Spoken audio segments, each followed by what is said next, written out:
profesor, investigador, actualmente profesor asociado de dedicación exclusiva y coordinador académico de la Maestría en Gestión Cultural de la Universidad Nacional de Colombia, sede Manizales. Entre su larga lista de publicaciones, voy a mencionar solo dos porque no nos da el tiempo, pero tenemos los libros Gestión Cultural entre Diversidades y Acuerdos. Y tenemos también este otro libro que es Apuntes Teóricos para la Realidad Empresarial, y uno más, Apuntes de la Gestión Cultural a la Administración de las Culturas. Doctor Licona, me perdona que no mencione, que no lea todo lo que sigue de ahí para allá porque no acabaríamos hoy. Bueno, de una vez empecemos, quiero escucharlo como a todos los demás.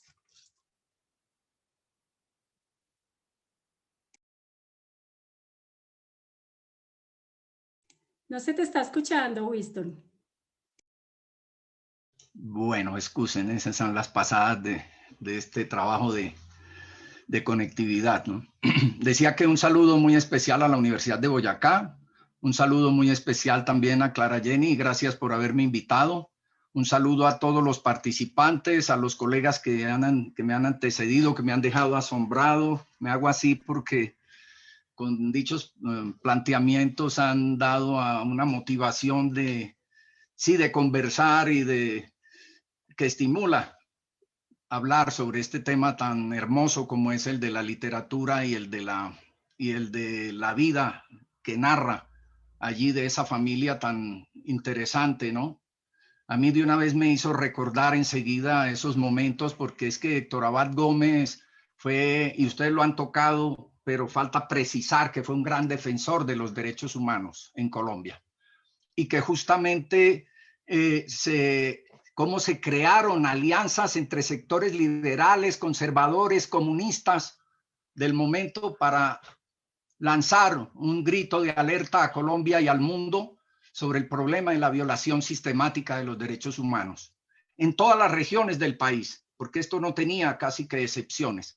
Me hacen recordar enseguida del gran conservador Alfredo Vázquez Carrizosa, que era el presidente del Comité Permanente de los Derechos Humanos, de Luis Carlos Galán Sarmiento, liberal, también partícipe directo de ese Comité Permanente de los Derechos Humanos, de Gilberto Vieira, secretario general del Partido Comunista en ese momento, de Álvaro Leiva, que aún vive, de Enrique Santos Calderón, la revista Alternativa, y que paradójicamente, bueno, no paradójicamente, la vida misma, cómo se los va llevando y cómo ya hoy en día no existe Alfredo Vázquez, no existe Luis Carlos Sarmiento, no existe Gilberto Vieira, queda Álvaro Leiva, que sigue trabajando, siendo conservador, sigue trabajando en la lógica de la búsqueda de una paz para Colombia de una manera total. Lo mismo Enrique Santos Calderón, ¿no? Fue artífice del acuerdo con las FARC, ¿no? Entonces me hace recordar eso. Simplemente quiero hacer algunas anotaciones un poco diferentes también. Voy a hacer una pequeña presentación.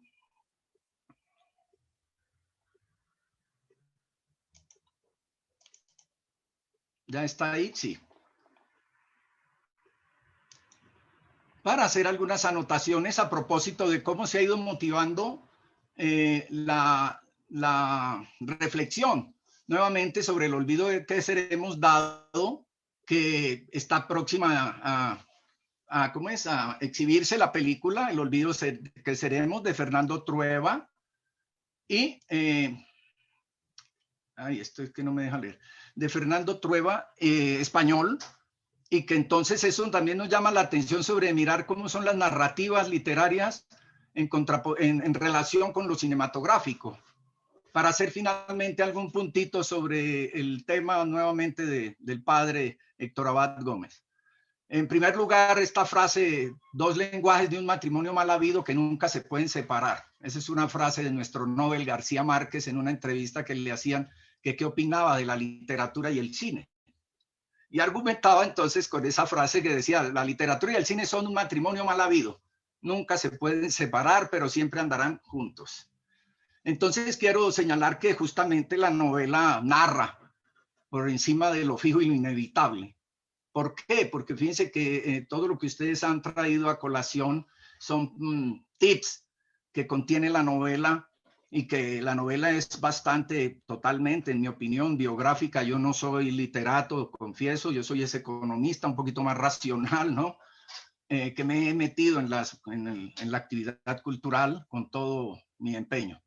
Entonces, que sí señalo que la narrativa de todos modos es un tiempo, si se quiere, pasado, pero que despliega un tiempo imaginario y que enfrenta al lector con el libro, ¿sí? Y que se supone que es como un recuerdo y que ese relato supone una íntima ley contraria incluso a veces del mundo real, porque de todos modos es una narrativa que ya pasó, pero que lo pone al lector en presente. Y por eso importantísimo que el objeto como arte que es la literatura opera entre esa imaginación del autor con todo su bagaje cultural, como dice Alberto Moravia, con todo su bagaje cultural para traer hechos y acontecimientos y ponerlos en un lenguaje literario, imaginado, pero que es la realidad, que no es la realidad misma, y es una de las características del arte. El otro punto que quiero traer a cuento es que mientras que la novela narra, ¿no?, el cine es una evidencia que pone al espectador, además en masa, generalmente, han ido cambiando las formas de ver el cine, pero lo coloca en condiciones de enfrentarse a algo que se le muestra en directo, inmodificable, mientras que en la literatura juega la imaginación del lector. Y eso es muy, muy interesante observar cómo entonces hay dos narrativas distintas, mientras el uno narra, el otro muestra, y va construyendo un tiempo y un espacio en la lógica del director, que es el que finalmente decide qué se exhibe y cómo se exhibe. En el cine no hay nada de improviso. En el cine yo puedo tener un pájaro que me llega en un plano que estoy filmando y yo decido si lo meto o no lo meto. Entonces no hay nada improvisado en el cine, es otra característica. El otro punto también que quiero resaltar, que me gustó mucho este párrafo de Kundera sobre el tema de la novela, y lo voy a leer así porque dice: la novela acompaña constante y fielmente al hombre desde el comienzo de la Edad Moderna, la pasión de conocer, y retoma a Husserl, ¿no? Recuérdense que Husserl es el de la fenomenología, ya que aquí hay filósofos, excusen si cometo algún atrevimiento, del método husserliano de la fenomenología, considera como la esencia de la espiritualidad europea. Se ha adueñado de ella para que escudriñe la vida concreta del hombre y la proteja contra el olvido del ser, a propósito del título de la obra, para que mantenga el mundo de la vida bajo la iluminación perpetua. Descubrir lo que solo una novela puede descubrir es la razón única de ser una novela. La novela que no descubre una parte hasta entonces desconocida de la existencia es inmoral. Hay otro que dice que la novela que no llega a ese nivel es una novela bofa. Es bestseller de esos que nos encontramos todos los días, de padre viejo, rico, pobre, que no dan pistas para que se desarrolle imaginación y conocimiento. La novela que no descubre, bueno, el conocimiento es la única moral de la novela. Y cerraría diciendo estos elementos claves, que el cine pues es un producto también del desarrollo de las tecnologías, es un producto de las ciencias. Hay un libro muy hermoso, La lógica del cine, que dice que todas las artes son producto de cierta alquimia. Todo aquel que escribe es un alquimista, todo aquel que hace cine también es un tipo de alquimista. Y esa lógica del cine que logró ubicarnos con 24 fotogramas por segundo en narrativas, nos lleva a tener una fuerza muy clave para la vida universal y para el mundo de la vida cultural, porque tiene relación directa con las formas de vida de las naciones, y por eso no es casual que la novela de Faciolince ponga en evidencia un momento histórico después de que ha acontecido y que de todos modos se sigue aconteciendo, como dijo un colega. Quisiera cerrar diciendo de que tengo un lazo muy profundo con Tunja, porque allí estudié, allí descubrí la historia del cine. Yo escribí la historia del cine en Boyacá.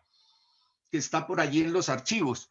Y encontré cosas hermosas como esta, que en la época de Rafael Reyes, 1905, el señor quiso estrenar su Mercedes-Benz, que llegó a Colombia, y eso hizo un escándalo y pagó el equipo Lumière, a los del equipo Lumière, los que presentaron la primera vez, la primera función de cine en el Sunset Boulevard de París, y se los trajo a Colombia para que filmaran, uno, el movimiento del carro Mercedes-Benz, y dos, la inauguración del Parque de los Hermanos Reyes en Tunja. Hoy se llama el Parque de la Independencia, el Bosque de la República. Miren desde los años en que viene ese parque, que esto es hermoso porque también nos relaciona la historia de cómo cine y literatura juegan a esas formas de vida en los territorios. Cerraría diciendo entonces que el cine y el olvido que seremos tiene tres hitos claves ahí. Uno, la vida de Héctor Abad Gómez y su gran sensibilidad humana, familiar, amor para entregar su vida finalmente, como fue asesinado en las calles del centro de Medellín, de manera grotesca, porque don Berna es el que denuncia que Carlos Castaño dio la orden de que lo mataran. Perdonen que se me trabe la garganta, pero es que me duele. Me duele que lo hayan matado. El otro punto es que entonces en el 2005 aparece El olvido que seremos. Y miren los años que han transcurrido y desde el momento en que aparece y cómo ya en el 2019-20 es que se lleva otra vez al cine. O sea, ese matrimonio mal habido que hay entre la literatura y el cine es un romance indestructible. Y más que cada vez cobra mucha fuerza nuevas formas de narrativas con todo el desarrollo de la tecnología en estos momentos. Entonces, pues quería decir estas palabras de gran homenaje al Día del Idioma, de gran homenaje a Héctor Abad Gómez, de gran homenaje a su hijo y su bella pluma que ha logrado ser puesta en el cine nuevamente para que la disfrutemos en próximos días y podamos establecer esas diferencias de narrativa literaria y cinematográfica. Muchas gracias.